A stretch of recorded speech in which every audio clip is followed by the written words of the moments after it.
चटका लावून जाणारी ही अतिशय दुर्दैवी घटना आज महाराष्ट्रात घडली आहे. खरं म्हणजे असं कुणाच्या स्वप्नातही वाटलं नसेल की अजितदादा एवढ्या लवकर आपल्यातून जातील. ही महाराष्ट्रासाठी अतिशय दुःखद आणि दुर्दैवी घटना अजितदादांच्या जाण्याने झालेली आहे. खरं म्हणजे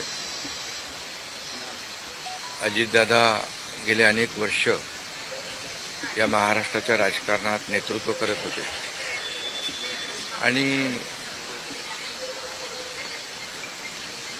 अतिशय परखड स्पष्ट वक्तेपणा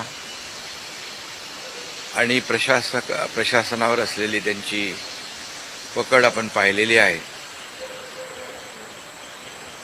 प्रत्येक गोष्टीचा त्यांना बारीक अभ्यास करून बोलण्याची सवय होती आणि परखड स्पष्ट वक्तेपणा, निर्भीड, रोखठोक बोलणारे असले तरी सुद्धा, त्याला चूक म्हणणारे असले तरी सुद्धा अतिशय मनाने ते निर्मळ होते. याचा अनुभव मी स्वतः घेतलेला आहे. त्यांच्यासोबत मी मंत्रिमंडळात देखील काम केलं. मी मुख्यमंत्री असताना त्यांनी उपमुख्यमंत्री म्हणून देखील काम केलं आणि जेव्हा मुख्यमंत्री मी असताना मुख्यमंत्री माझी लाडकी बहीण योजना किंबहुना इतरही योजना जेव्हा आम्ही सुरू केल्या तेव्हा आर्थिक जे काही घडी आहे किंवा आर्थिक तरतूद जी आहे ती अतिशय उत्तमपणे त्यांनी त्यावेळेस केली आणि त्याचा अनुभव मला आहे. आणि एकदा करायचं ठरवलं की ते अजितदादा करायचे. करतो, बघतो, पाहतो असे शब्द त्यांच्या डिक्शनरीत नव्हते. व्हायचं असेल ते तात्काळ करायचे, नसेल त्याला नाही म्हणायचे. असं स्पष्ट वक्तेपणा या महाराष्ट्राने पाहिलेला आहे. मी असेन, मुख्यमंत्री देवेंद्रजी असतील, अजितदादा असतील, आम्ही टीम म्हणून काम केलं, टीम म्हणून काम करतो. आमच्या वेळाही कामाच्या वेगवेगळ्या, मी पहाटे उशिरापर्यंत काम करतो, अजितदादा पहाटे लवकर काम सुरू करतात, देवेंद्रजी दिवसभर काम करतात. आणि अजितदादांनी 6-6 वाजता देखील अपॉइंटमेंट दिलेल्या अधिकाऱ्यांनी आणि लोकप्रतिनिधींनी पाहिलेल्या आहेत. अतिशय वेळेचं महत्त्व आणि वेळेचं भान ठेवणारा नेता हरपलेला आहे. खरं म्हणजे काल परवाच आमची एका कार्यक्रमामध्ये भेट झाली. सरन्यायाधीश आपले भारताचे मुंबईत आले होते आणि ते येण्यापूर्वी आम्ही तिथंच एका चेंबरमध्ये बसलो होतो आणि त्यावेळेस झालेल्या चर्चा, गप्पा गोष्टी, आजही सकाळी जेव्हा मला त्यांची ही घटना कळली तेव्हा तेच समोर त्याच आठवणी काल परवाच्या येऊ लागल्या. खरं म्हणजे माझ्यापेक्षा ते राजकारणात देखील अनुभवी नेते, गेल्या अनेक वर्षापासूनचा त्यांचा अनुभव, वयाने देखील माझ्यापेक्षा ते मोठे होते माझ्या आणि अनुभवाने देखील. आणि म्हणून त्यांना राज्यातल्या अनेक विषयांचा गाढा अभ्यास होता. अनेक विभाग त्यांनी हाताळले होते. याचा राज्याला फायदा होत होता.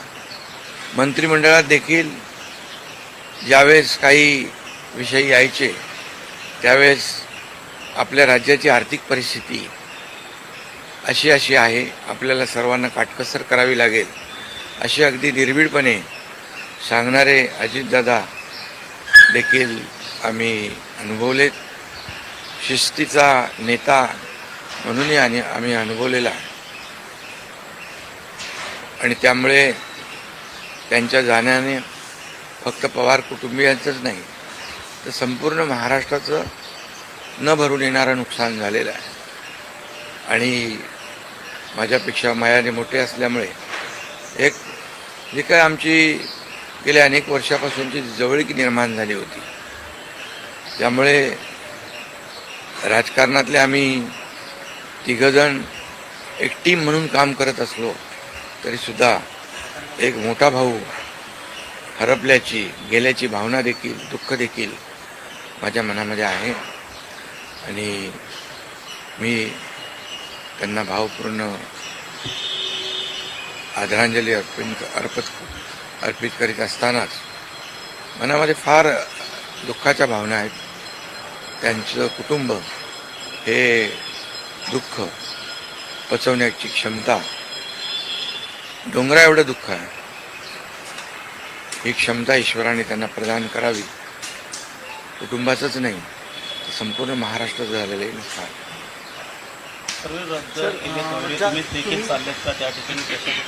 हां, मी आणि मुख्यमंत्री देखील आम्ही जातो आहे.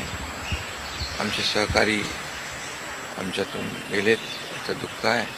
म्हणजे सभा होत्या त्याही आज आम्ही रद्द केलेल्या आहे. सर, एक विचार असं वाटतं की तुम्ही मला उल्लेख केला की 2 दिवसांपूर्वी तुमच्या जवळपास 1-1.5 तास तुम्ही बसलेले होतात दोघंच, खूप गप्पा झाल्या त्या चेंबरमध्ये. असं काही एक त्यांच्या किंवा मंत्रिमंडळ देखील असताना अशी काही त्यांची एखादी योजना किंवा एखादं त्यांना करायचं होतं की तुमच्याशी त्यांनी शेअर केली, आपण हे करूया मिळून महाराष्ट्रासाठी, असं काही? नाही, आम्ही आतापर्यंत एकत्र जेव्हा तेही उपमुख्यमंत्री होते तेव्हा मी मंत्रिमंडळात होतो. मी मुख्यमंत्री असतानाही उपमुख्यमंत्री होते. आता देवेंद्रजी मुख्यमंत्री आहेत. आम्ही जे काही निर्णय आम्ही घ्यायचो ते निर्णय मिळूनच घ्यायचो. आणि मग एकदा एखादी सूचना आली की मग त्याला तिघांनी बळ देऊन ते पूर्ण करायचं. अजितदादा देखील एकदा कधी असंही म्हणायचे की आपली आर्थिक आपली जी काही अर्थव्यवस्था महाराष्ट्राची आहे, काही नवीन योजना केल्यामुळे आपल्याला काटकसर करावी लागेल, पण जेव्हा काही निर्णय आपल्याला घ्यावेच लागतील त्यावेळेस मात्र ते मागे हटत नव्हते. आणि याचा अनुभव देखील आम्ही घेतलेला आहे. न भरून निघणारी पोकळी सातारा असेल, पश्चिम महाराष्ट्र या ठिकाणी देखील कशा प्रकारची तुम्ही पोकळी भरून काढणार आहे? नाही, यामध्ये साताराच नाही आहे, तर त्यांचं जे असलेलं जे काही अनुभव आहे हा महाराष्ट्रासाठी होता. त्यांनी प्रतिनिधित्व केल्यामुळे मला वाटतं फार मोठं नुकसान झालेलं आहे.